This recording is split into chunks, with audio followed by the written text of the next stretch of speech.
My dad's not there either. It's just me and Mom, which is the exact opposite of another, much more dominant memory from that same year. To recall that memory, I don't need any food. In that one, I've swapped the unitard for a leotard. It's navy blue and paired with opaque navy blue tights. And if my white blonde hair hadn't been sticking out of my headgear in Beetlejuicean tufts, or I hadn't been wearing my older brother's hand-me-down wrestling shoes, which are a few sizes too big for me, you would think I might be on my way to ballet class, or maybe a Halloween party. But the video makes it quite clear. I'm at a wrestling tournament. Yes, I guess it helps that I have this specific memory recorded on an ancient VHS tape labeled Wrestling 1987, Amy Wrestling, which I recently went to the trouble of transferring to DVD in order to watch it for the first time as an adult, curious to see firsthand what had become nothing more to me than an occasional dinner party anecdote. But watching myself wrestle 25 years after the fact isn't as fun as I thought it was going to be. Right before the match, I'm issued a red Velcro anklet, which the referee uses to direct points to the proper wrestler, e.g., 2 points red. A green one goes on the ankle of my opponent, a little boy in a black singlet with red trim. Once the anklet is on, my 5-year-old round pink face wears the expression of a little girl just now realizing what she's gotten herself into.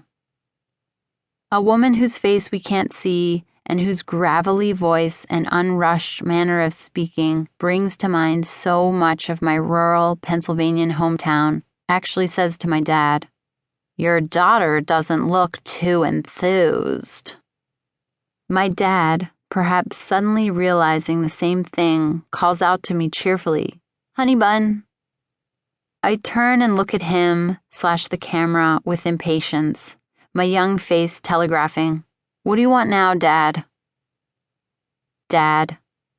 To describe him as a wrestling fanatic with a day job as an obstetrician-gynecologist doesn't quite cut it. His brand of fanaticism went so much further than the relatively passive act of attending matches and collecting memorabilia.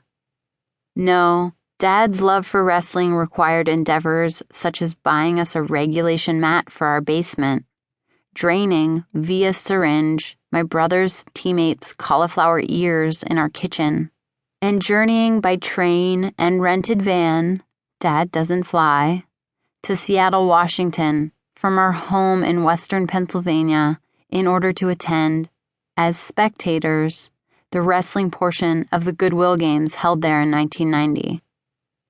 The tape cuts away, so that in the next scene I'm standing on the mat facing my competitor. The referee blows his whistle, and within 5 seconds, the little boy has taken me down. In another few seconds, I'm on my back. "Get off your back, honey bun," my dad yells. And I'm trying, but there's something very sluggish about my movements. I seem dazed. This isn't how it went when I'd practiced at home on our regulation mat. For most of the struggle, the referee is thankfully blocking the camera, but for a brief moment, he moves out of the way and you can see my face. I'm still on my back, attempting to bridge by shoving my chin into my chest, my face all scrunched up and red. I'm on the verge of tears. My expression doesn't say athlete, but rather a child thinking, "This is annoying. Get this kid off me." And within a few more seconds he will be, because I'm pinned. The match is over. I wish the story ended here, but it was a wrestling tournament, and for those of you who aren't familiar with the sport, most tournaments are double elimination. So I have to lose one more time before I can hang up my leotard. When I step out on the mat for my second match, there's something notably different in my demeanor, in the way I hold myself. I know what I'm in for this time. This time, after I shake hands with a little boy in orange, and before the whistle blows, I squat down as low as I can, my butt inches from the mat, a position that makes it harder for my opponent to take me down. And this